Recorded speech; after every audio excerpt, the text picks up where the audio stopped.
rya Yesu tuza kuminuka. Wihangana nshuti ugeze inyuma, abamutegereza ntabwo azigera abakoze isoni. Wihangana nshuti ugeze imperuka, ujye ukiranuka mu bibaho byose, usenga Imana zibiri inyuma, abamutegereza ntabwo azigera abakoze isoni. Umusozi nubwo kuguterera bityuruhije, nubwo kuguterera bityuruhije, nubwo kuguterera bityuruhije, mu izina rya Yesu tuza kuminuka. Nubwo kuguterera bityuruhije, nubwo kuguterera bityuruhije, nubwo kuguterera bityuruhije, mu izina rya Yesu tuza kuzinukwa.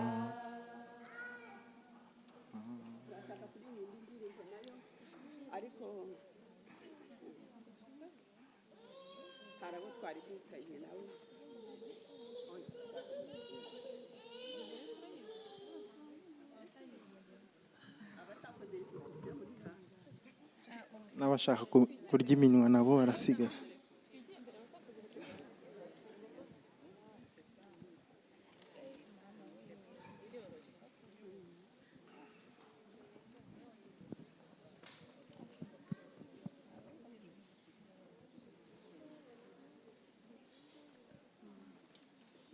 Reka dukomeze turirimbire Imana.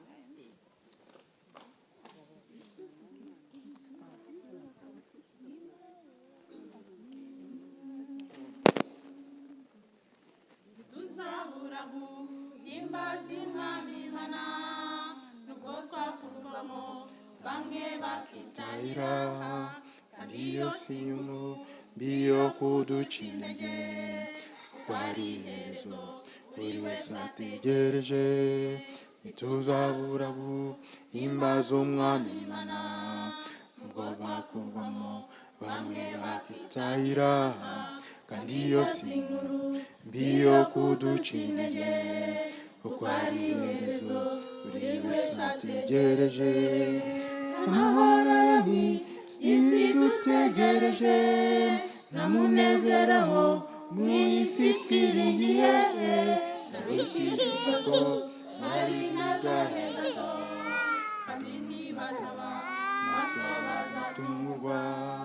Amahoro yo mu isi dutegereje, nta munezero wo mu isi twiringiye, ndabishishika ko ari n'agahe gato, kandi nibataba maso bazatungurwa.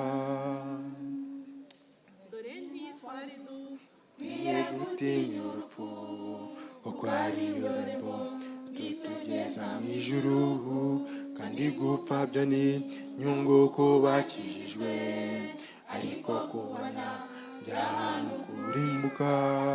Dore ntitwari dukwiye gutinya urupfu, kuko ari iryo rembo ritugeza mu ijuru, kandi gupfa byo ni inyungu ku bakijijwe, ariko ku banyabyaha ni ukurimbuka. Amahoro yo mu isi dutegereje, nta munezero wo mu isi twiringiye, ndabishishika ko ari n'agahe gato, kandi nibataba maso bazatungurwa. Amahoro yo mu isi dutegereje, nta munezero wo mu isi twiringiye, ndabishishika ko ari n'agahe gato, kandi nibataba maso bazatungurwa. abadukuwemo bizeye Umwami Yesu, tuze twebwe abasigaye ntitwabahene, twizeye ko tuzahurira iyo mu ijuru, tuzaririmbana duhimbaza Umwami Yesu. bizeye umwami yesu bose twebwe abasigaye ntitwabantegehe bizeye ko tuzahurira iyo mu ijuru tuzaririmbana duhimbaza umwami imana amahoro yo mu isi dutegereje nta munezero wo mu isi twiringiye n'abishoboka ko hari n'agahe gato kandi nibataba maso bazatungurwa amahoro yo mu isi dutegereje nta munezero wo mu isi twiringiye n'abishoboka ko hari n'agahe gato kandi nibataba maso bazatungurwa nshuti mugenzi muvandimwe uhagaze mbese ibyiringiro byawe bimeze taheho aho niwaba wibeshyuye ukitiranya gutaha kwabana imana n'abanyabyaha nshuti mugenzi muvandimwe uhagaze mbese ibyiringiro byawe bimeze bite aho niwaba wibeshya ukitiranya utaha kwabana imana n'abanyabyaha n'amahingiro yacu birakomeje kuko igihe cyo guhembwa kirageze yangiza imirimo yawe wirukire kuko mwizi n'amahoro dutegereje dore ibyiringiro byacu birakomeje kuko igihe cyo guhembwa kirageze yangiza imirimo yawe wirukire kuko mwisi n'amahoro dutegereje dore ibyiringiro byacu birakomeje kuko igihe cyo guhembwa kirageze yangiza imirimo yawe wirukire kuko mwisi n'amahoro dutegereje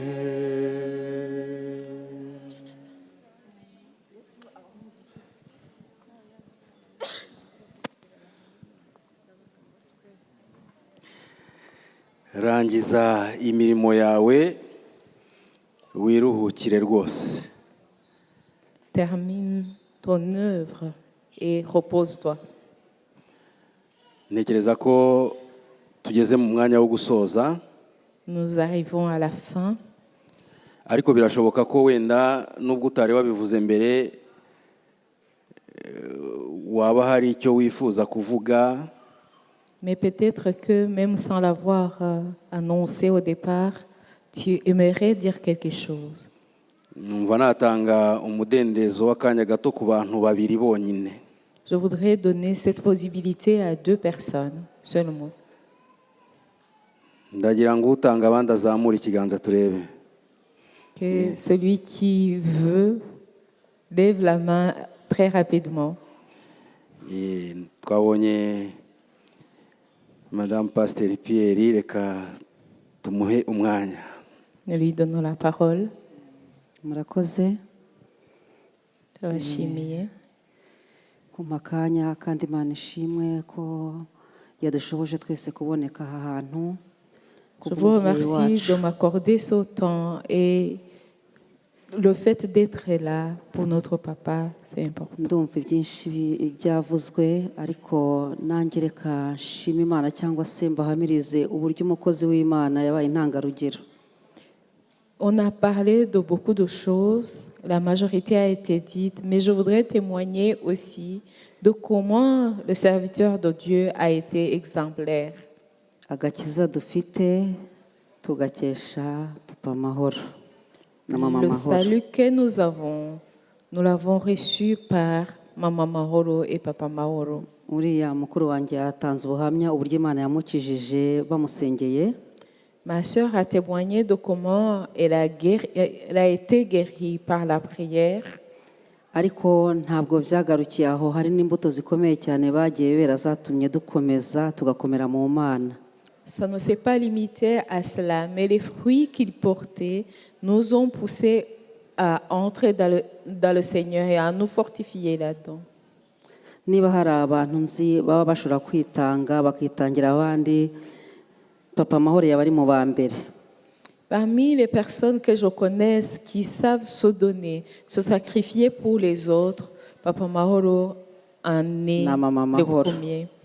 niwe Papa turimo Mahoro tuvuga et ariko Mama Mahoro. mu byumve bari abantu kuva twe tubamenya turi abana bato bari bashyize hamwe, sindabona n'abantu babana bakundana nk'ukuntu papa Mahoro na mama Mahoro bakundanaga bakanafatanya. Sachez que depuis qu'on les connaît, quand on était encore jeunes enfants, je n'ai jamais vu un couple qui puisse vivre ensemble, unis et s'aimant comme ils se sont aimés.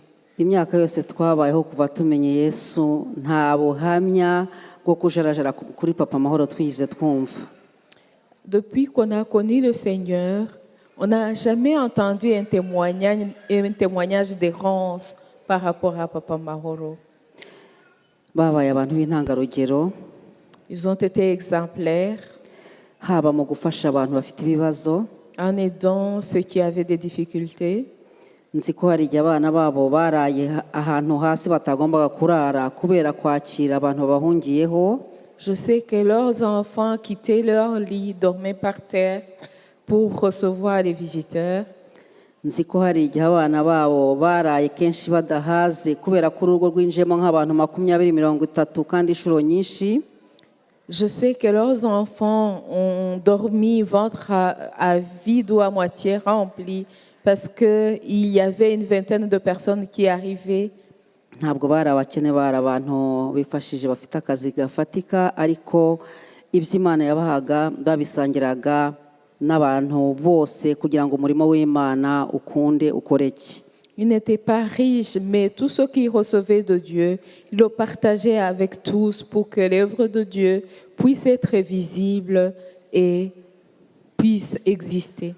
Abazi bateraniye mu cyumba cyo ku Kimicanga muri za 82 na 3 na 4 gutyo kuzamura, muzi inshuro hari abana b'abakobwa bagiye bahungira bagize ibibazo, hari abamama bagiranaga ibibazo n'abagabo babo bakahahungira bakabafasha mu masengesho bakabasubiza mu ngo zabo, ibintu bikagenda neza. Depuis 82, vous vous rappelez de la cellule de prière de Kimicanga où beaucoup de jeunes filles qui avaient des difficultés venaient chez eux, même les femmes qui avaient des problèmes en couple, ils venaient chez eux et ils les conseillaient et même les aidaient à retourner dans leur foyer. Bakiraga abantu vivaient en bazi paix. nabo batazi. Ils recevaient leurs connaissances comme les inconnus. Bakiraga abakijijwe n'abadakijijwe. Ils recevaient ceux qui étaient nés de nouveau comme les non-nés de nouveau, Bakiraga abavuye kure n'abavuye hafi. venant de près ou de loin. Kugeza ubwo hari n'umuntu wigeze kuza ahata umwana baramusigarana baramurera, ari akabebe kagatoya k'agahinja. Jusqu'à ce que même une maman est venue déposer un enfant. Elle est partie, mais l'enfant, ils l'ont gardé, ils l'ont élevé. Kugeza ako kana nyine ntabwo kabashije kubaho, ubwo ababizi barabizi uko byagenze, ariko urwo narwo rwabaye urugamba rukomeye cyane rwashoboraga no kubateza ingorane, ariko Imana irahaba irabatabara, leta irabumva, umwana arashyingurwa kandi ntabwo bigeze bahagarikira gukora umurimo bakoraga. Et cet enfant n'a pas survécu, mais ils ont eu des difficultés à cause même de cet enfant. Mais à un moment donné, l'État a compris et il les a laissés tranquilles. Et l'enfant a été enterré. Et ils n'ont pas arrêté de continuer à servir le Seigneur. Mu gihe twakijijwe hasaga naho hariho intambara z'agakiza zo kutumva uburyo abana bajya gukizwa. Au moment où on recevait le salut, il y avait des combats parce que beaucoup de personnes ne comprenaient pas comment on entrait dans le salut. Kuko nibaza ko hari n'igihe byageze nk'ababyeyi bacu umva ntibarimo kubyumva, ariko abatubaye hafi baratwakira baraduhumuriza, barangije bashaka ababyeyi bacu barabaganiriza, kandi byose byagiye bigenda neza.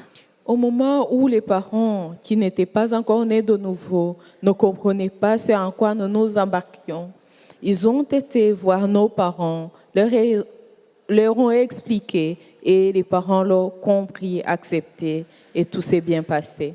imana yahakoreye ibikomeye bitewe n'imirimo bakoze no kwitanga n'agakiza n'imbuto bagaragaje.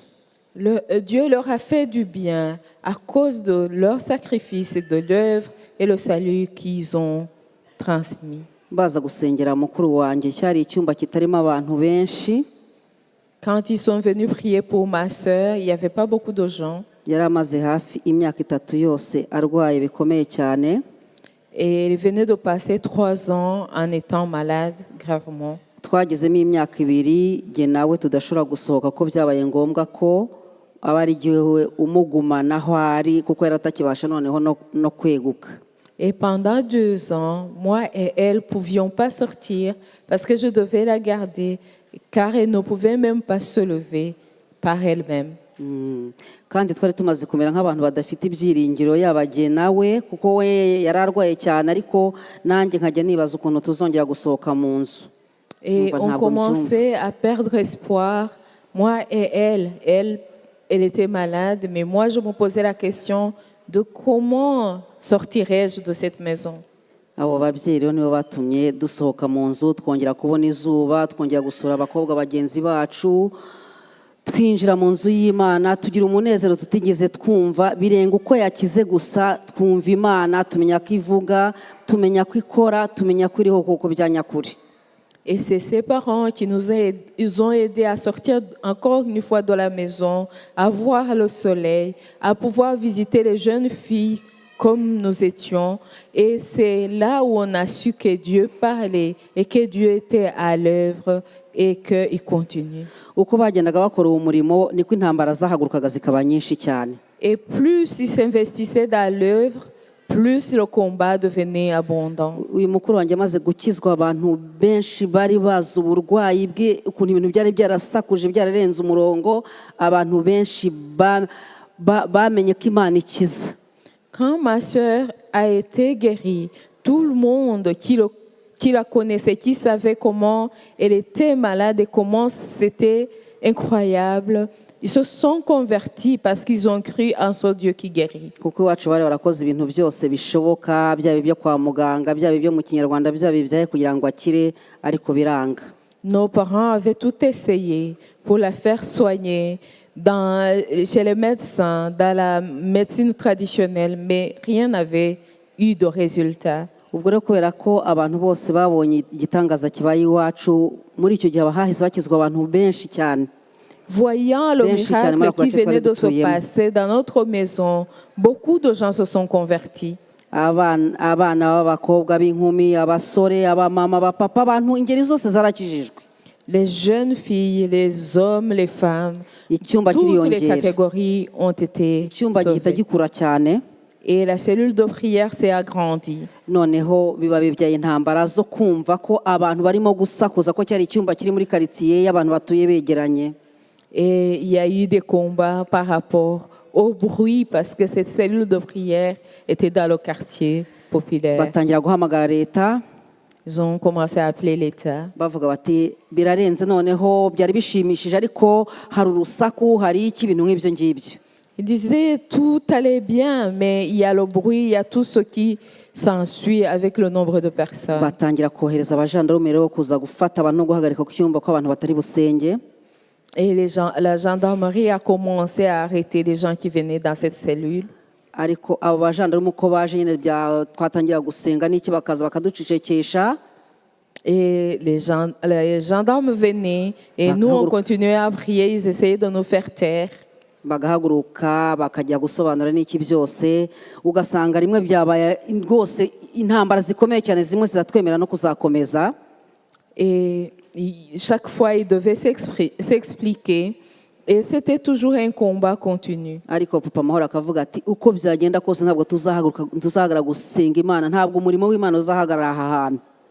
Et Papa Mahoro tenait toujours ferme et disait, quoi qu'il arrive, l'œuvre de Dieu ne va pas s'arrêter ici. Hari igihe abajandarume baje rwose noneho hari ibintu bikomeye cyane, umwuka w'Imana baganiriza aho hantu baje gutwara abantu barakizwa.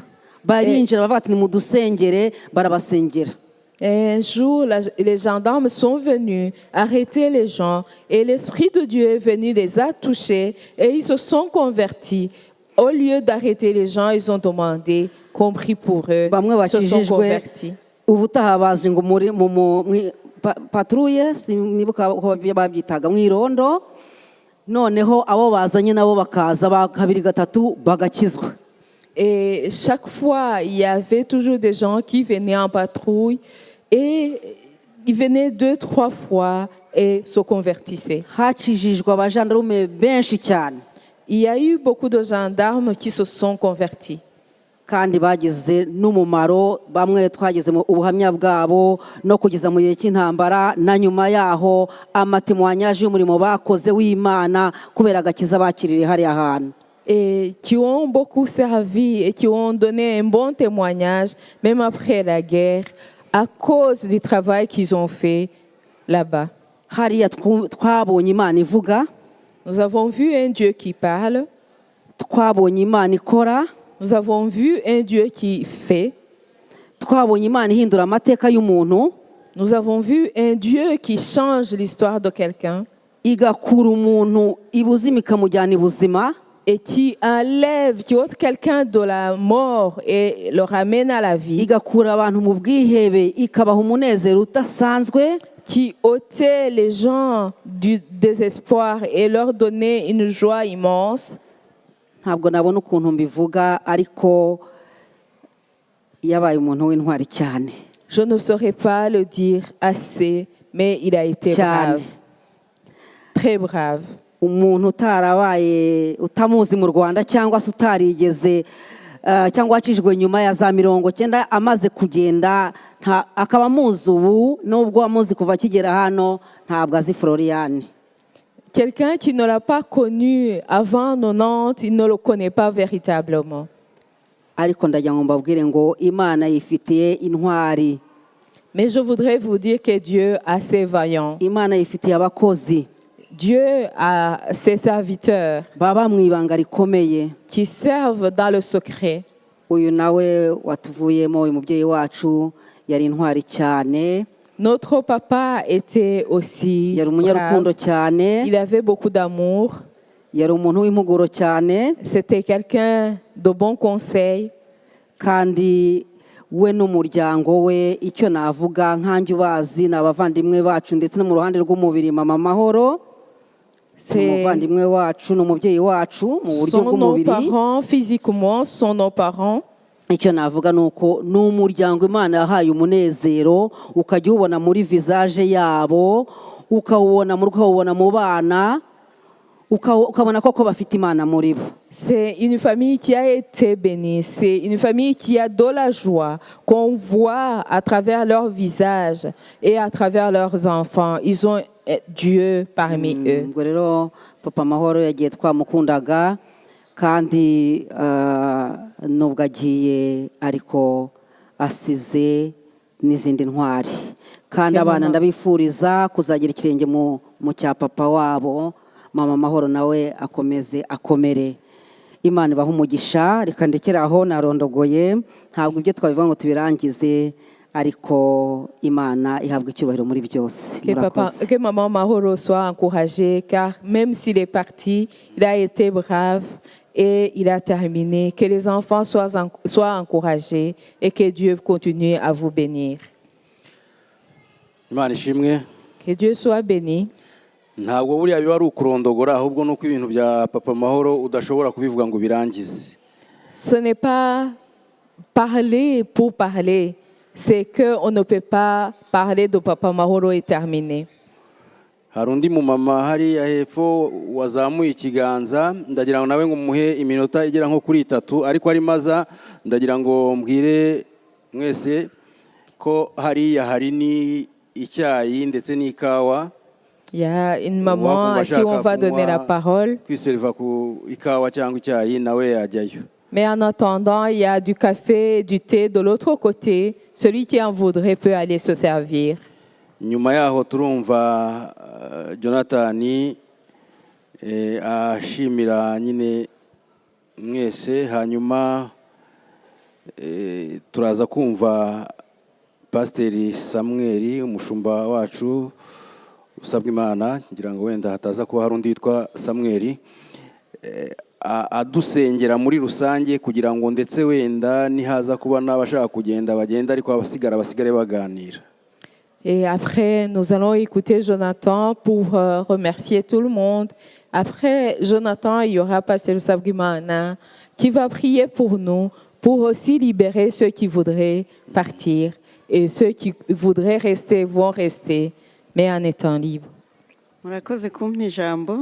Merci pour ce temps. Haleluya. Amen. Yesu nashimwe. Que Jésus soit béni. Amen. Amen. Nanjye mpagaze aha ngaha kugira ngo mvuge umukozi w'Imana watashye. Moi aussi, je me tiens devant vous pour parler du serviteur de Dieu qui y est parti. Ni umuntu twakoranye umurimo. On a fait l'œuvre ensemble. Njyewe ntabwo nari umudiyakoni icyo gihe. À ce moment-là, je n'étais pas encore diacre. Ariko nakoraga nk'umudiyakoni. Mais j'étais comme un diacre. Nari nshinzwe kwakira abantu mu itorero. J'étais responsable de recevoir les visiteurs dans l'église. Nuko Florian nyine tugakorana. Et je travaillais avec Florian. Na Masumbuko. Avec Masumbuko. N'abandi. Na Samuel Ruhara. Et Samuel aussi. Et beaucoup d'autres. Twagiranye ibihe byiza kandi baramfashije. On a eu de bons moments ensemble et ils m'ont aidé. Kuko igihe cyose barambwira ngo komera, ati ntugacike intege. Et chaque fois, il m'encourageait, il me disait, ne perds pas courage. Mwamuzi ko gukorana n'abantu ntabwo biba byoroshye. Vous savez que travailler avec les gens, c'est pas toujours facile. Ariko Florian by'umwihariko ni ukuri yambereye umugisha we. Mais Florian spécialement a été une bénédiction pour moi. Ni famille nareberagaho urugero. C'est une famille que je prenais comme exemple. Kubera ko twakundaga guhurira mu masengesho. Parce qu'on se rencontrait en prière. Mama Mahoro by'umwihariko hari igihe twagiye dusengana. Et spécialement avec Maman Mahoro, on priait ensemble. Nuko nkamubaza ati ariko wihangana gute mu bibazo. Et je lui demandais comment est-ce que tu tiens ferme pendant les difficultés. Nuko nyine akambwira ati ni Yesu. Et il me disait c'est par Jésus. N'ubu nyine maze kumva ibyabaye nahise mva nti Mama Mahoro ni intwari. Et après avoir entendu ce qui s'est passé, j'ai dit, Maman Mahoro est brave. Kandi nyine koko ndashima Yesu nyine ko yanamukomeje. Et je rends grâce à Jésus qui l'a soutenu. Gusa ikintu navuga ijambo twavuganye na Florian ubwo aheruka mu masengesho Mose. Mais ce que je peux dire, c'est la discussion que j'ai eue avec Florian quand ils étaient en prière à Mons. Yansanze mu gikoni Mose. Il est venu me trouver dans la cuisine à Mons. Nuko noneho arambwira ngo nimuhereze kafe. Et il m'a dit, donne-moi du café. Noneho muhaye kafe nzana isukari y'umweru. Quand j'ai amené ce café, je lui ai proposé du sucre blanc. Arambwira ngo mama Gentil. Et il m'a dit, maman gentille. Iryo ni ryo jambo ryatumye nshaka no kuvuga cyane. Et c'est cette parole-là qui m'a poussé à parler parce que je l'ai pris pour un message qu'il m'a donné. Arambwira ngo iyi ni isukari y'abana ati ntabwo ari y'abantu bakuru. Il m'a dit, ce sucre-là, c'est pour les enfants, c'est pas pour les plus âgés. Nuko nanjye iteka rongeye kugura isukari nubwo nagura iy'umweru ndavuga nti isukari ni y'abana ntabwo ari y'abantu bakuru. Et chaque fois que je vais acheter du sucre, je me souviens toujours que ce sucre blanc est pour les enfants, pas pour les adultes. Arambwira ati ya sukari y'igitaka ati niyo sukari y'abantu bakuru. Et il m'a dit que le sucre roux, c'est le seul qui est pour les adultes. Ataba ariyo ruzajya ugurira abantu b'Imana. Et c'est ce sucre-là que tu devrais acheter pour les serviteurs de Dieu. Ndashima n'Imana kuko mu burwayi bwe nashoboye kumubona ari kwa muganga. Et je rends grâce à Dieu parce que au cours de sa maladie, j'ai pu le voir à l'hôpital. Ariko nge namubonye nyine ameze neza uwo munsi nge nari nzi ko yanakize. Mais quand je l'ai vu, il était en bonne forme. Je pensais même qu'il était guéri. Yaratuganirije nge n'umutware wanjye. Il nous a parlé, moi et mon mari, nuko neza neza dushima imana twahavuye tunezerewe. et nous sommes rentrés avec les actions de grâce, Ndi kuvuga nti imana ishimwe ti Floriane yakize. en disant que Dieu soit béni, Florien est guéri. Ndashima imana rero ko ngewe niyo sura ye nabonye niyo mfite mu mutwe wanjye, imana ihabwa icyubahiro. Et je rends grâce à Dieu pour cette image que je garde en moi. Que Dieu soit béni. Imana ikomeze umuryango, Que Dieu continue à soutenir la famille kandi ikomeze itorero kuko duhombye umuntu ukomeye cyane. et à soutenir son église car nous venons de perdre quelqu'un d'important. Umuntu wari uzi kuvuga akavuga iby'ukuri atanyuze ku ruhande. Quelqu'un qui parlait en disant la vérité sans détour. Imana ihabwe icyubahiro, reka ndekeraho, murakoze. Que Dieu soit béni et je vous remercie.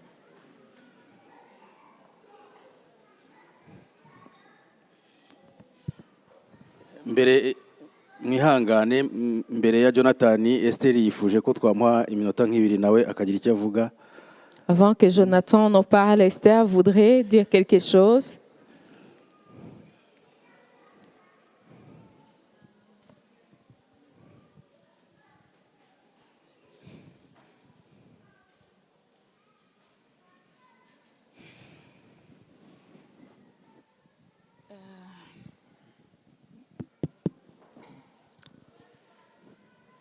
ndashima imana Je rends grâce à Dieu ndashima imana kandi namwe mbashimira et je vous remercie à vous aussi ko mwadutabaye.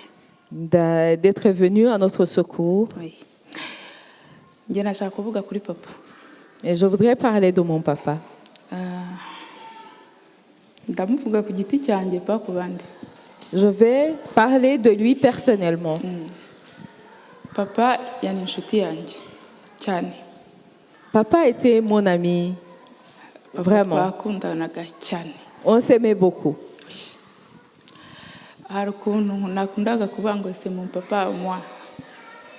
Nakundaga kuvuga ngo ni papa wanjye ubwanjye.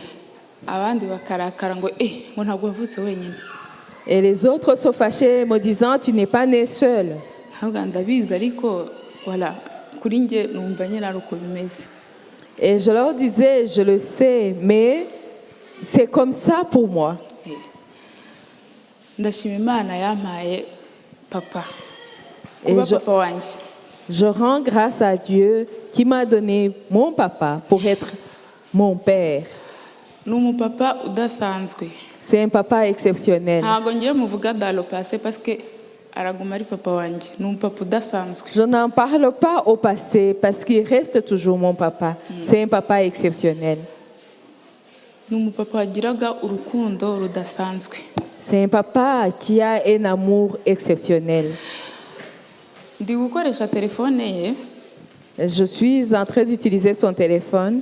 Ni njye uri kubona ama message ye. C'est moi qui reçois ces messages. Abantu ntazi. Des gens que je ne connais pas. Abantu ntigeze mvugana nabo.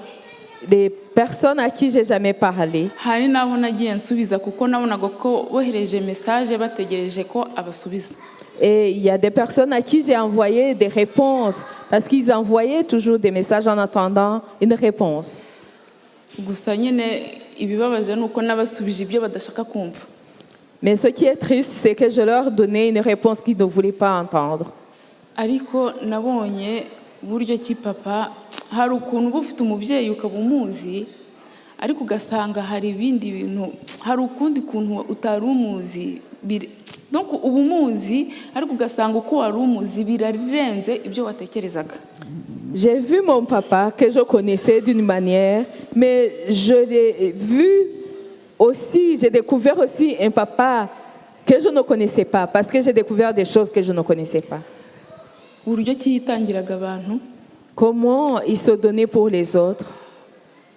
Umuryango we. Sa famille. Hari umwana. Il y a un enfant. Papa ari umuntu ukunda guhuza umuryango cyane, yakundaga umuryango cyane. Papa aimait réunir la famille et il aimait sa famille vraiment. Dufite umuryango munini ariko bamwe na bamwe ntitubazi. On a une grande famille, mais certains des membres de la famille ne la connaissent pas. ndibuka kera cyane mu hafi muri za 90 ariko hari nka 88 ni muto cyane pe nari muto cyane. Et je me souviens dans les années 88, 90, j'étais encore très jeune. Twagiye kwa sogokuru On est allé chez mes grands-parents. tuhasanga umusaza On y a trouvé un vieillard. ntago yari sogokuru Il n'était pas mon grand-père, ahubwo yari onkre wanjye. mais c'était mon oncle. Njye nari nzi ko ari murumuna wa sogokuru. Moi, je pensais que c'était le petit frère de mon grand-père, No, ahubwo yari mukuru wa papa. mais il était plutôt le grand frère de mon papa. Ndi kumva icyo gihe nibwo twabonanye afite n'abana. Et c'est la première fois que je le voyais. Il avait des enfants. Yabaga i Burundi ubusanzwe. Il vivait au Burundi. Abana dusa nk'abaperze trace amateka yabayeho n'iki donc tuba nk'abaperze de perdre trace yabo. Et quand nous sommes arrivés, ces enfants ont fait place et à cause de l'histoire de ce qui s'est passé. Ariko ikintu cyantangaje hari imyaka yashize hagati y'itatu n'itanu. Mais ce qui m'a surpris, après 3-5 ans comme ça, Papa yatangiye gushakisha abo bana bose. papa a commencé à chercher tous ses enfants. Nkibaza umuntu wavuye mu Rwanda muri 92 Et je me demandais, quelqu'un qui a quitté le Rwanda en 92, ari gushaka abana yabonye ari bato atanibuka n'amasura yabo. il recherche des enfants qu'il a vus tout jeunes et dont il ne peut pas se souvenir, il n'a pas image de Mbona leur imbaraga tête. bishyizemo Et j'ai vu l'énergie qu'il investissait là-dedans n'ubushake et cette volonté qu'il avait. ndavuga ko papa ntusanzwe, papa yari intwari Et je me suis dit, papa, tu n'es pas ordinaire. kandi ntiyabandonye yashizwe brave. nuko ababonye amenye Mais ahantu il bari. les a retrouvés à un moment donné. Si bo bonyine hari n'abandi. Et ce n'est pas eux seuls, il y en a encore Hari d'autres. uwohereje message simuzi ngo ni umwana wa murumuna wa papa. Il y a un qui a envoyé un message, c'est le fils, un cousin, le fils d'un petit frère à papa. Papa nawe yari ataramubona, Papa ne l'avait jamais vu. yaramwandikiye gusa ngo ndi umwana wanyu. Il lui a dit seulement, je suis un de vos enfants. Papa aramubaza se ukora iki? Il lui a demandé, que fais-tu? Ati nigaga Il disait, j'étudiais, ariko narahagaritse. mais j'ai des soucis. Ati nta minerval. J'ai pas de Papa minerval. ati subira ku ishuri. Et mon père lui a dit, retourne à l'école. Ibyo ntabyo twari tuzi, On ne savait pas.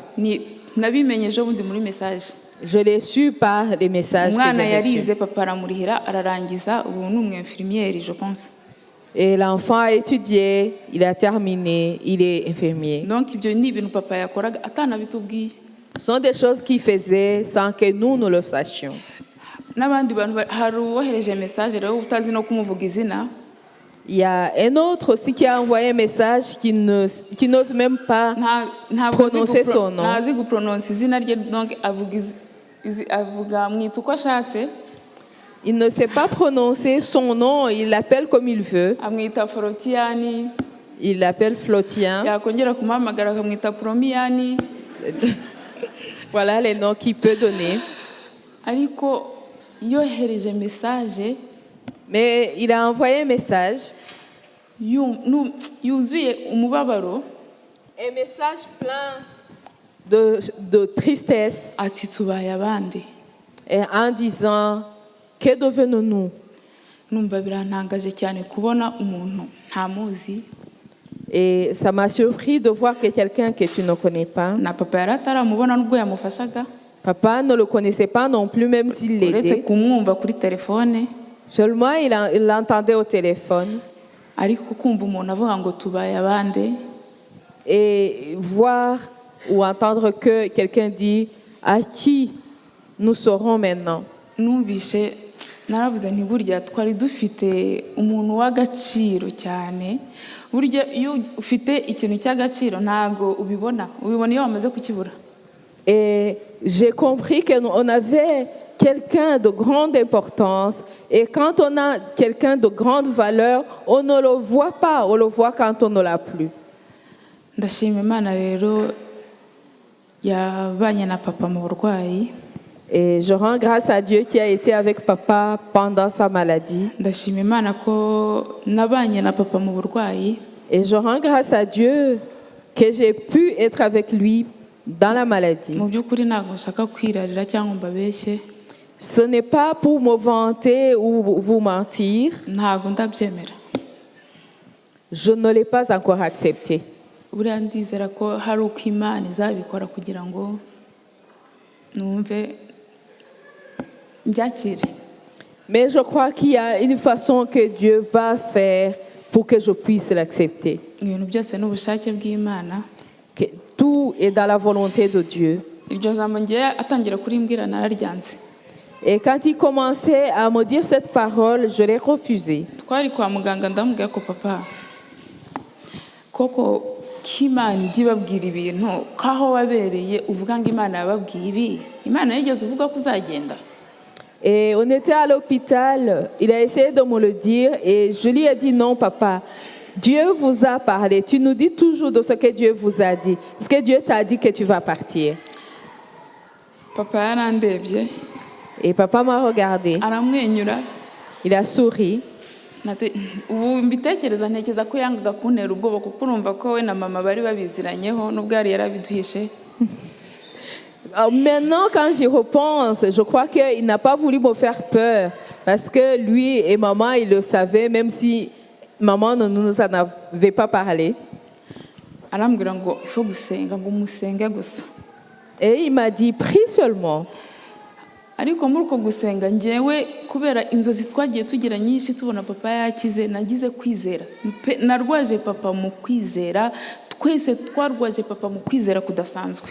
Mais dans cette prière-là, moi, avec les songes que j'avais, toute la famille, on voyait papa qui était guéri et on avait foi que papa allait guérir. Ubwo rero uko papa yarembaga nkongera nkamubaza ariko papa wambwiye.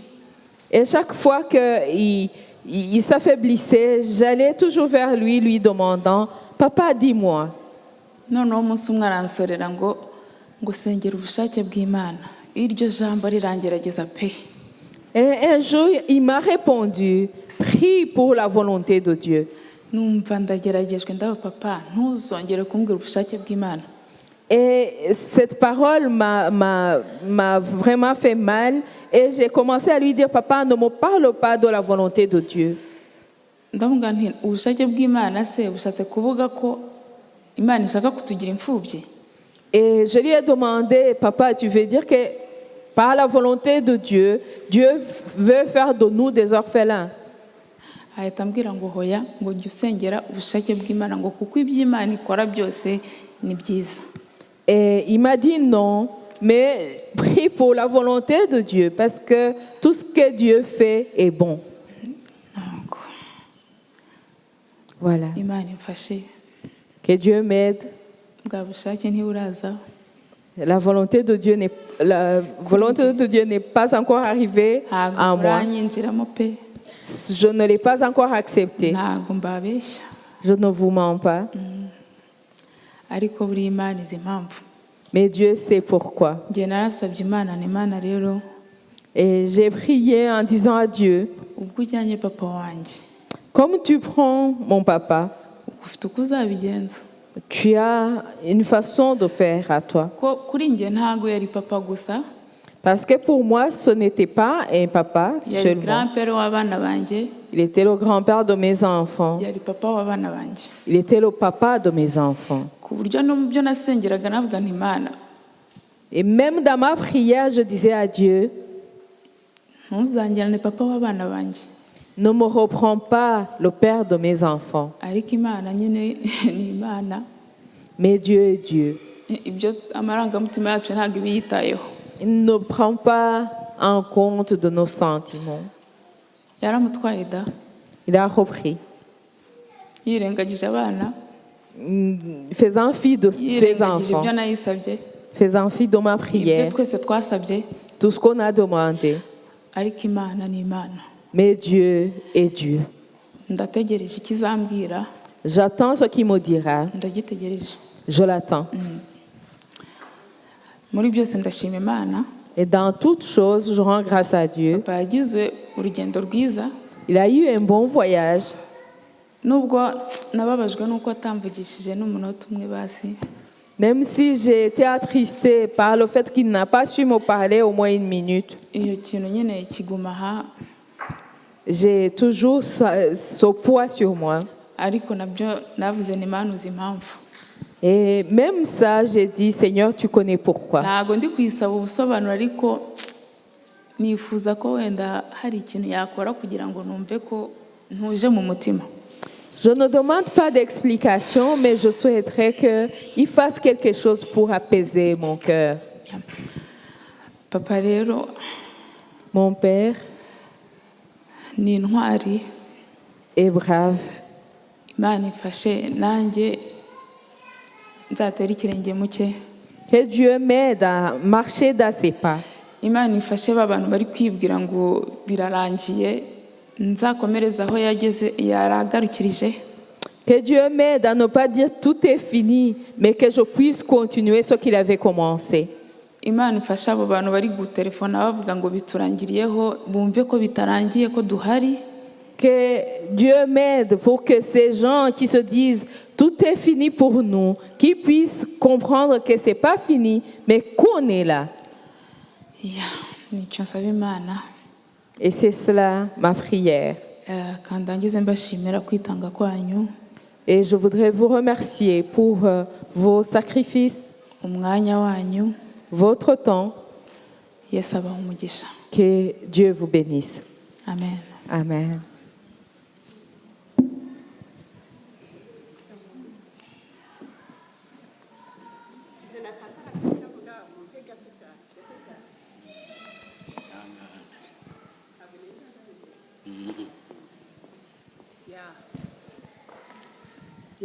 hari ikintu nibagiwe gushimira Imana imbere yanyu. Il y a quelque chose que j'avais oublié de rendre, pour lequel je devais rendre grâce à Dieu. Kubera ko ndashimira Imana cyane ko narwaje umutware wanjye, ko namurwaje. Je rends grâce à Dieu parce que j'ai pu soigner, être à côté de mon mari pendant la maladie. Igihe cyose numvaga ngomba kuba hafi ye. Et chaque fois, j'avais cette envie d'être près de lui. Même no kureba hari ahantu yari aryamye hirya hariya aho abantu bamusezereye, amaze iminsi aruhukiye. Même le voir à la morgue là où il était. Naho nahageraga nkumva sinshaka kuhasohoka. Je n'avais même pas envie de quitter ce lieu. Kandi mu by'ukuri mu bantu nibuka ukuntu natinyaga kumva ngo umuntu yapfuye, numvaga ari ibintu y'ubwoba cyane, sinzongere no kugera ahantu yari atuye. Et ça me faisait peur même d'entendre que quelqu'un est mort, et je n'osais même pas aller là où il habitait. Ariko ibyo mvuga nuko kera nkiri umwana niko byari bimeze. Et ça, c'était dans le temps, quand j'étais plus jeune. Ariko by'ukuri numvaga nubwo yari aryamye hariya, nakomezaga kumva kuba mpari, nkumva bimbereye neza. Et même étant à la morgue, le fait d'être là, je le sentais, ça m'apaisait. Hari igihe natekereje ngo ariko se kumva hitananuka. Et à un moment donné, je me suis dit, le mort en général, il sent mauvais. Usibye ko nabonaga yarameze neza rwose, ariko nubwo ari kwanuka numvaga rwose hari bitari kunukira.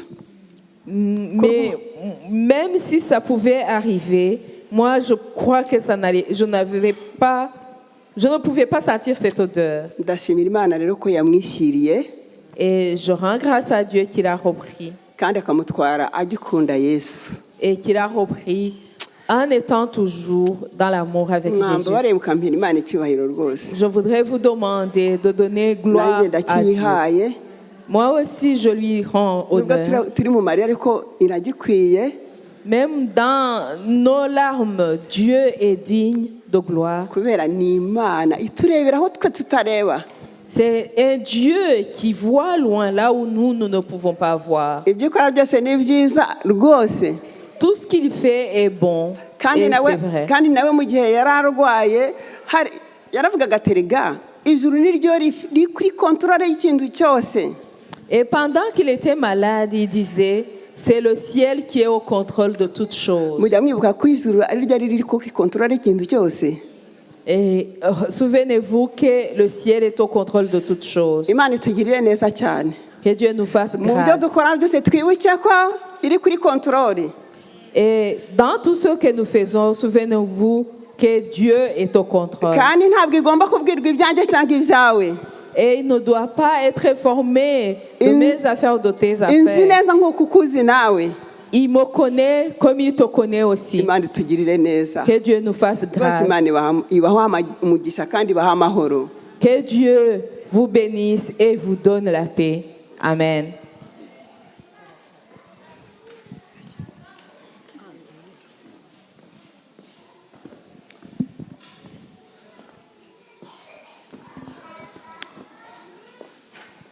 Yesu ashimwe. Que Jésus soit béni. Voilà, ngiye nta bintu byinshi uvuga uyu munsi. Je ne vais pas beaucoup parler aujourd'hui.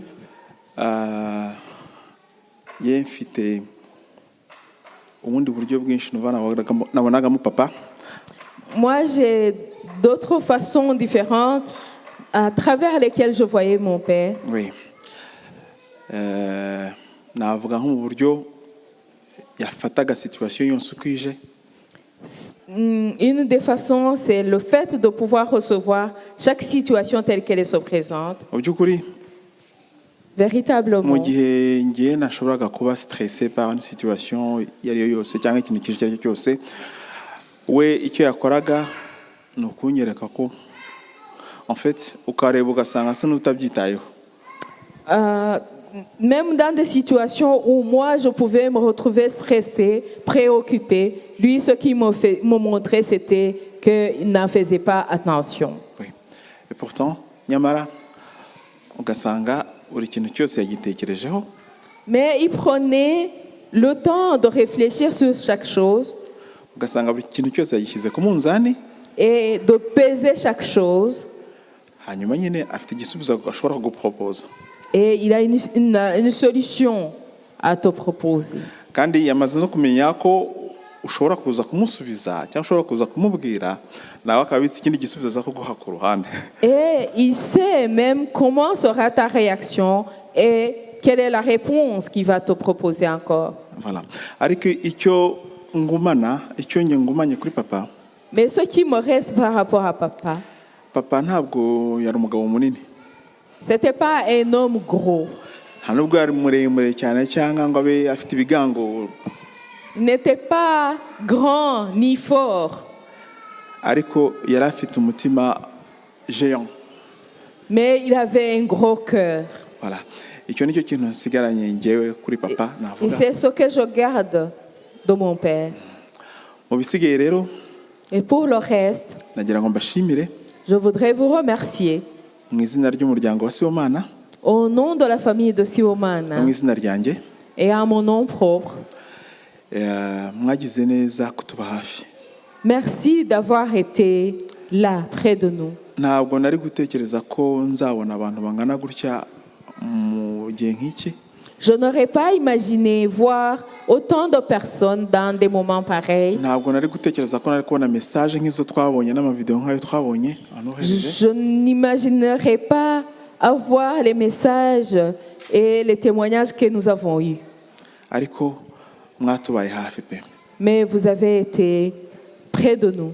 Yesu abahe umugisha. Que Jésus vous bénisse. Nta kintu dufite twabaha, Nous n'avons rien à vous donner. nta n'icyo twabitura, Et nous n'avons rien à proposer en retour. ariko Imana izabahembera. Mais Dieu vous récompensera. Mu bisigaye rero Pour le reste, turabakunda nous vous aimons. kandi rwose muri bienvenue wacu, ikaze wacu. Et vous êtes les bienvenus chez nous. Bamwe muri mwe nkuko mwagiye mutuba hafi mu gihe cyose papa yarahari. Beaucoup d'entre vous ont été présents pendant que notre papa était là. Ndagira ngo mbasabe ntimutujye kure n'ubundi turabakeneye. Je vous demande en même temps de ne pas vous éloigner. Nous avons toujours besoin de vous. Turabakeneye Nous avons besoin de vous. kandi namwe nimudukenera Et vous aussi, quand vous aurez besoin de nous, turahari. nous sommes là. Murakoze. Merci. murakoze cyane Merci beaucoup. nk'uko twari twabivuze rero Comme nous l'avions dit, kugira ngo wenda tudakomeza kuba twazitira ushaka kuba yagenda mu zindi gahunda ndagira ngo dusabe pasiteri Samuel Usabwimana yegere hino hanyuma adusengere. pour ne pas empêcher ceux qui auraient d'autres programmes d'y aller, nous demandons au pasteur Usabwimana de s'approcher pour nous bénir. umugisha turasengera ku ijambo ryo muri Bibiliya. Nous allons prier par rapport à une parole qui est dans la Bible. si yawe iriho igifaransa kubera kubisoma ku gifaransa nkabyumva neza nanjye. Abefeso igice cya mbere, Abefeso Éphésiens chapitre 1, duhereye ku murongo wa 15. à partir du verset 15. Abefeso igice cya mbere Éphésiens chapitre 1, duhereye ku murongo wa 15. à partir du verset 1er. Itorero ryo mu Efeso muzarikurikirane muri Bibiliya abakristo mwe muzi gusoma. Iryo torero ryo mu Efeso muzarikurikirane, ni itorero ryabaye ryiza cyane. Lisez un peu par rapport à cette église d'Éphèse. C'était une église qui était une bonne église, Ariko ryari ribuze ikintu. mais il lui manquait quelque chose. Nicyo tugiye kumva Pawulo arisengera. Et c'est ce que nous allons entendre. C'est la prière de Paul qui priait pour cette église. Igice cya mbere umurongo wa 15. Haravuga ngo nsomege nihuse nabara kutusomera. Nicyo gituma nanjye maze kumva uburyo mwizera umwami Yesu mugakunda abera bose, bashimira Imana urudaca nk'abasabira uko nsenze, kugira ngo Imana y'umwami wacu Yesu Kristo ariyo data wa twese w'icyubahiro ibaha umwuka w'ubwenge no guhishurirwa bitume muyimenya, ngo amaso y'imitima yanyu abone uko ahweza, mumenye ibyo mwiringizwa niyabahamagaye, mumenye n'ubutunzi bw'ubwiza bw'ibyo azaraga abera bayo.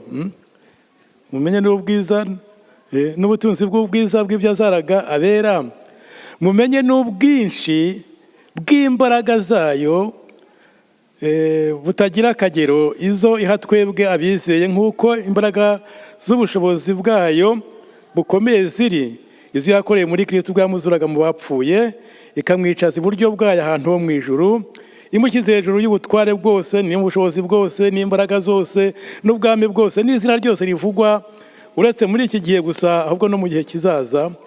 Kandi yamuhaye gutwara byose ibishyira munsi y'ibirenge bye, imuha itorero ngo abe umutwe waryo usumba byose, naryo ari umubiri we ushyitse kandi ushyirwamo na byose.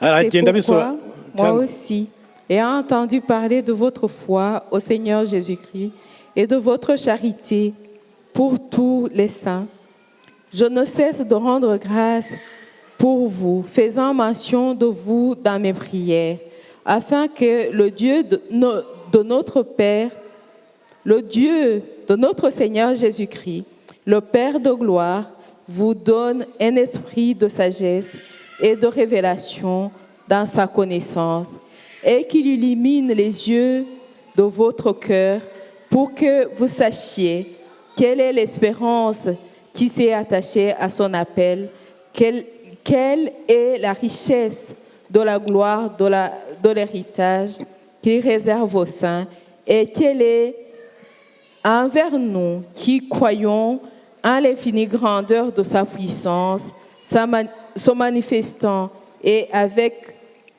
efficacité par la vertu de sa force. Il a déployé en Jésus-Christ, en le ressuscitant des morts, en le faisant asseoir à la droite dans les lieux célestes, au-delà de toute domination, de toute autorité, de toute puissance, de toute dignité, de tout nom qui peut se nommer, non seulement dans le siècle présent, mais encore dans le siècle à venir. Il a mis tout sous ses pieds, afin il a donné pour chef suprême à l'Église, qui est son corps, la plénitude de celui qui remplit tout en tout. Amen. amen. Tugiye gusengera umuryango, Nous allons prier pour la famille, ariko hari icyo tubifuriza umuryango cyane cyane ababugufi. mais il y a un souhait envers cette famille, la famille restreinte. Iri torero mwaryumvise uko ryari rimeze. Vous avez entendu comment était cette église. Ryizeraga umwami Yesu cyane, Ils croyaient vraiment en Jésus-Christ. rigakunda abera bose, Et ils aimaient tous les saints. ariko aza kubasengera ati nyamara reka mbasengere mbasabire ikintu kimwe. Et Paul priait pour eux et demandait une chose pour cette église. Imana ibahe umwuka w'ubwenge no guhishurirwa. Que Dieu vous donne l'esprit de sagesse et de révélation. Twumvise ubuhamya bwanyu, En entendant vos témoignages, twumvise ndetse ko hari abakiremerewe kubera ko umubyeyi yagiye akabasiga, après avoir compris qu'il y en a qui ont encore le cœur lourd parce que le papa est parti, kandi bakaba bumva batarabisobanukirwa neza impamvu n'ubwo bataburanye Imana, qui n'ont pas encore compris même s'ils ne peuvent pas plaider contre Dieu. ariko nitubasabira ngo uriya mwuka w'ubwenge no guhishurirwa bize iwanyu muri mwebwe imbere. C'est pour cela que nous prions pour que cet esprit de révélation et de sagesse soit en vous et entre chez vous. Kuko niho muzasobanukirwa ibigihishwe muri mwebwe imbere. Et c'est ainsi que vous allez comprendre ce qui est encore caché en vous à l'intérieur. Ngo amaso y'imitima yanyu azahweza murebe ibyo mubikiwe iwanyu mu ijuru, mubirebe mubyitegereze. Et les yeux de vos cœurs vont s'ouvrir et vous verrez ce qui vous est réservé chez vous au ciel. Murebe ubwiza bwabyo, Et vous verrez la splendeur de Dieu. mumenye n'imbaraga Imana ibaha, Et vous reconnaîtrez la force que Dieu vous donne. kandi mumenye yuko muri uwo mubiri wa Kristo nawe akaba umutwe wanyu ushyitse usumba byose, namwe mukaba umubiri ushyitse ushyikirwamo na byose. Et vous saurez que vous êtes le corps de Christ, qui est votre tête, et que vous êtes un corps dans lequel tout est accompli. Iyo usomye mu Byahishuwe igice 21, Si vous lisez dans Apocalypse 21, ureba urwo rurembo uko ruteye n'uko rumeze, abera bazatahamo kandi bamwe batangiye kujya kurungurukamo. tu vois notre destinée au ciel, comment il est, et où tous les saints seront, où certains sont déjà partis. Dufite ubuhamya bw'abantu bagiye bava mu mubiri Imana ikajya bajyana hejuru kujya kurunguruka uko hasi. On a des témoignages des gens qui sont morts, qui ont été au ciel voir et qui sont revenus à eux. Bababwira ngo nibasubire mu isi, bati reka da ntabwo dusubirayo muri kuriya kuzimu, ntidusubirayo. Et on leur disait retourner sur terre. Ils disaient non, on ne veut pas retourner dans cet enfer. Kubw'ubwiza buri hariya tugiye kuzataha. À cause de la splendeur qui est là, Abacu là où nous allons. abacu bagiyeyo rero nta muvuga ngo bababaye, bagihita banezerwa. Les nôtres qui y vont ils ne souffrent plus. Ils sont plutôt dans la joie. Hari n'abahoze bifuza ati nibura tuzagerayo twongere tumenyane, umuntu amenye undi amenye undi. Et il y en a qui disaient, on espère qu'en y arrivant, on puisse se reconnaître les uns les autres. Nitugera hariya tumaze guhura na Yesu gusa, tumaze kubona Yesu gusa, Et quand nous irons là-bas, après avoir rencontré Jésus-Christ, ibintu bizahinduka byose. tout sera changé. Ntabwo uzibuka mwene wanyu, reka da umugabo ntazibuka umugore we, byose bizaba birangiye. Tu ne penseras plus à ta famille et l'homme ne pensera plus à sa femme. Tout sera terminé. Kubera kwirebera umwami wacu n'ubwiza buhari n'ibigiza byose bihari, tube tugiye nta imibabaro yose yashize, nta bibazo, nta miruho, ibintu bizaba biryoshye cyane. Par le fait de voir notre Seigneur Jésus-Christ, tout sera terminé. Il n'y aura plus de souffrance ni rien d'autre. Tout sera bon et merveilleux. Imana ibane namwe. Que Dieu soit avec vous. Cyane cyane umuryango ariko natwe twese. Vous aussi, surtout vous la famille. Et nous tous aussi. Ibahoze amarira. Que Dieu vous console console vos cœurs kandi imana ibanezeze et vous réjouisse. ibahe kurunguruka mu ijuru aho tujya Que vous puissiez apercevoir le ciel qui est notre destinée. ntabwo muzongera kwifuza ibya hano mu isi Vous n'aspirerez plus aux choses de ce monde. ntabwo muzarira ngo uwanyu ngo utashye neza arita kereka abagiye batihannye bari mu byaha byo biratubabaza mu bimenye bo kuko ntawe wagiye ni habi ariko ugiye akishijwe mumuhetagira ubuhamya nka buriya niki cyatubabaza. Et vous ne pleurerez plus pour quelqu'un qui partirait en ayant un témoignage comme celui que nous avons eu. Il n'y a rien qui nous ferait peur. ubutumwa afitiye itorero muri iyi minsi Et le message que j'ai pour l'Église actuellement, iminsi iri imbere ni mibi cyane ku bakirisitu c'est iminsi que iri les imbere jours à venir sont mauvais pour les chrétiens. uw'imana ikunda yashatse yamutwara hakiri kare ibigeragezo bitaraza byinshi cyane. Celui que Dieu aime peut le reprendre avant que les tribulations n'arrivent. hari aho yesu yigishije avuga ngo kandi ngo igihe kizaza amahanga yose abange kubera izina ryanjye amahanga yose abange kubera izina ryanjye. Et à un moment donné, Jésus disait, le monde vous haïra à cause de mon nom. amahanga ariko yose Les nations entières vous haïra à cause de mon nom. muzi ibyo Loni iri mu gukora ubu ngubu kurwanya ubutumwa bwiza na nyirabwo murabizi. Est-ce que vous savez ce que l'ONU est en train de faire pour aller à l'encontre de la bonne nouvelle et du messager? ese muzi ko inyamaswa izava mu mazi izava muri Loni? Est-ce que vous savez que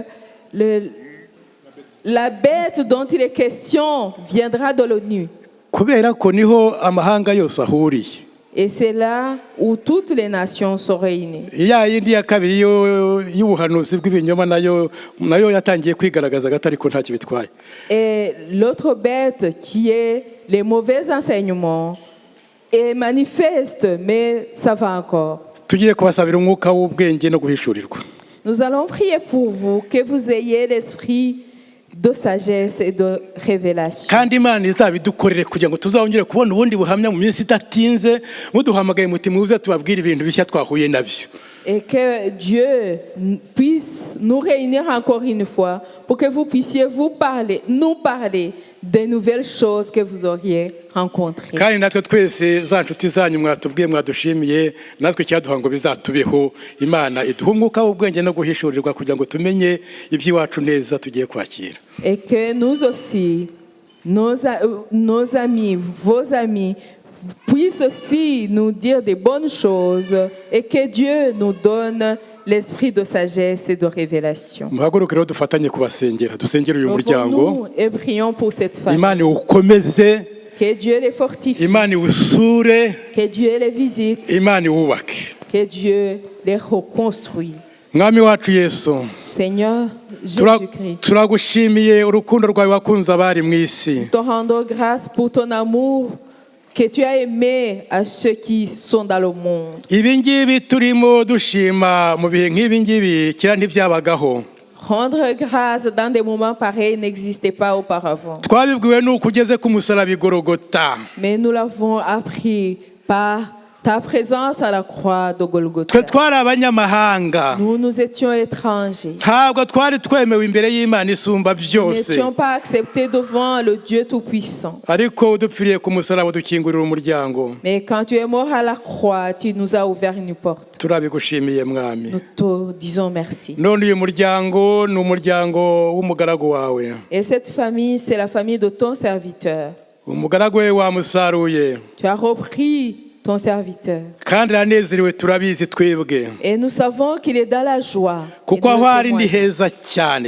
Car là où il est, c'est un endroit merveilleux. ariko abasigaye bakeneye kuhamenya nabo neza bakahareba bakiri mu mubiri. Mais ceux qui restent, ils ont besoin de le voir en étant encore sur cette terre. kugira ngo barusheho kuhifuza nabo Pour babonye ubwiza qu'ils bwawe. puissent aspirer à y être en voyant sa splendeur. turabasengeye data, Nous prions pour eux. baha umwuka w'ubwenge no guhishurirwa. Donne-leur l'esprit de révélation et de sagesse. bwa mbere bakumenye, qu'ils puissent te connaître ariko bamenye n'ibyo bizezwa n'uko wabahamagaye et qu'ils puissent connaître aussi ce en quoi ils ont cru kandi bafate quand tu les as icyemezo appelés. cyo kuzagerayo. Et qu'ils se résolvent à te suivre et y arriver. Tubasabiye umugisha, Nous les bénissons. tubasabiye amahoro, Nous demandons la paix sur eux. tubasabiye kugubwa neza mu bihe byose biri imbere, Nous prions pour qu'ils aient la tranquillité dans les jours à venir. kandi ubarinde umwanzi satani waza kuboshya akabereka ibidafite umumaro. Et garde-leur de l'ennemi Satan qui viendrait leur montrer des choses inutiles. Turamwirukanye mu izina rya Yesu ave muri iyi famiye. Nous le chassons au nom de Jésus, qu'il puisse fuir de cette famille. Reka iyi muryango ukunezererwe, Que cette famille se réjouisse pour wubake, toi et que tu le bâtisses. ugaragaremo, Que tu puisses te manifester dans cette famille kandi uhe umugisha n'amahoro yawe. et que tu leur donnes la paix Natwe twese et la turagushimiye, bénédiction. Nous aussi, nous te disons merci. abatashye ubu bukwe, Nous qui avons participé à ces festivités, ubuhamya twumvise, tous ces témoignages que nous avons entendus, ibyiringiro buduhaye, l'espoir qu'ils nous ont donné, yuko wakumviye akakwakira akagukorera azajya mu bwami buhoraho. que celui qui a cru en toi, qui t'a accepté, qui t'aura servi, ira dans la vie éternelle. Udahana umugisha na bene data bose, Bénis-nous tous avec nos frères et sœurs. kandi tugiye gutandukana wenda akanya gato kubw'umubiri. Nous allons nous séparer par le corps. Ugenda wese ugendane nawe, Accompagne chacun d'entre nous utugeze iyo tujya amahoro. et que nous puissions arriver là où nous allons en paix. Kandi umuryango wifuje ko tuzongera kubonana nawo, Et la famille a demandé qu'on puisse encore les retrouver, ko tudakwiye kubasiga. que nous ne les abandonnions pas. Mwami Yesu uzatubashishe Seigneur Jésus, rends-nous capables kugira ngo tubegere cyane kurusha pour ubwa que nous mbere. puissions les approcher davantage. Turagushimiye Puisqu'ils nous puissent le kuzatubashisha. demander. Te disons merci car tu nous rendras Mu capables. izina rya Yesu niho tubisabye, Au nom de Jésus que nous avons prié. amena. Amen. Imana ibahe umugisha natwe duhe umugisha. Que Dieu vous bénisse et nous bénisse tous. Amen. mwakoze cyane rero turasoje ariko nk'uko twabivuze abashaka gusigara baganiriza famiye mwasigara nta kibazo abagenda namwe Imana ijyane namwe. Merci beaucoup. Amen. Nous clôturons. Mais ceux qui veulent rester avec la famille, vous pouvez rester. Et vous qui allez, que Dieu soit avec nous, avec vous. Amen.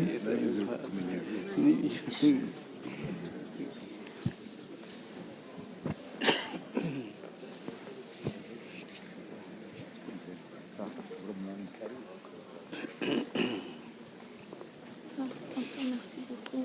Dieu te bénisse.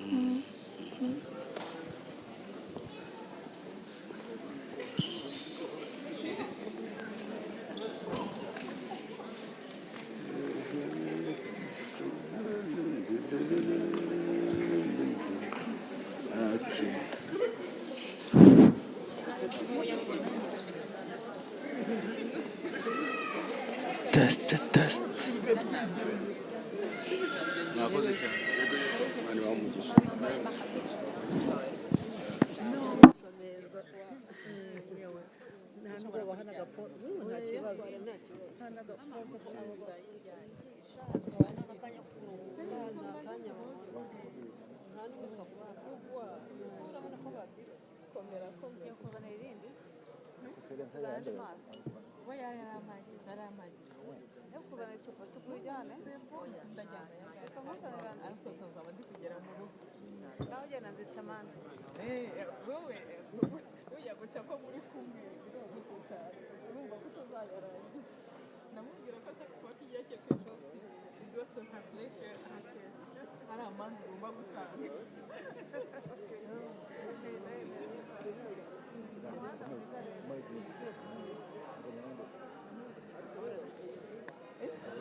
inshuti ya Yesu arukiye mu gituza cye asinziriye mu rukundo rw'Imana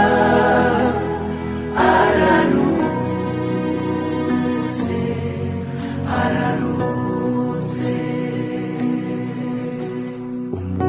umukunzi w'umwami Yesu impumuro nziza ya Kristo yamenyesheje abantu ibyo gukiranuka asoje umurimo we araruhutse amaso yacu yaramubonye amatwi yacu aramwumva yahinduriye benshi kugukiranuka asoje urugendo arataha umugeni wa Kristo ararutse inshuti ya Yesu kunzi w'Imana arukiye mu gituza soje umurimo we asinziriye